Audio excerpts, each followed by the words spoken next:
जो भाई की भक्ति कई लोगों को अटपटी लग सकती है, लेकिन भैया ये भक्ति विशिष्ट थी। वो कह रही है हम ठाकुर जी को त्याग देंगे लेकिन अपने गुरु का त्याग नहीं कर सकते। गुरु ना विसारूं मैं राम तज डारूं। एक बार की बात है कि सहजोबाई ने अपने गुरुदेव को आमंत्रित किया कि मेरी कुटिया में पधारो।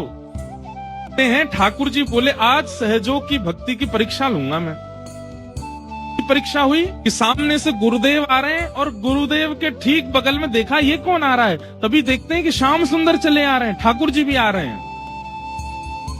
ठाकुर जी मानो देखना चाह रहे हैं, चल सहजो आज दिखा दे कौन को पहले पूजेगी, कौन को पहले वंदन करेगी, कौन को पहले उपकार करेगी।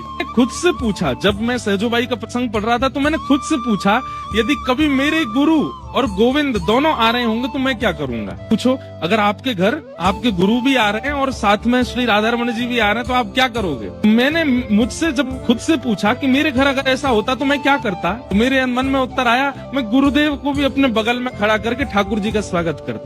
पर सहजोबाई ने ऐसा नहीं किया। सहजोबाई यहाँ पर पुष्प थाल लेकर के खड़ी थी, गुलाब जल लेकर के खड़ी थी, हाथ में पंखा लेकर के खड़ी थी, भीतर आसन बिछा रखा था, गुरुदेव आमंत्रित थे। जैसे ही देखा कि साथ में गोविंद भी आ रहे हैं तो सहजोबाई तुरंत थाल रख करके दौड़ के गई और थोड़ी दूर थे गुरुदेव तो उनके बगल में खड़े ठाकुर जी का हाथ पकड़ा, खींच करके लाई और ला करके बोली जल्दी खड़े हो, चलो थाल पकड़ो, ठाकुर जी गुरुदेव आ रहे हैं, पूजा करनी है उनकी। ठाकुर जी बोले सहजो भगवान हूं मैं, ये तन मैंने दिया, इस तन का तू भाव रखती है, ये तन मैंने दिया तुझको, ये आत्मा मैंने दी, ये बुद्धि मैंने दी, ये नेत्र मैंने दिए।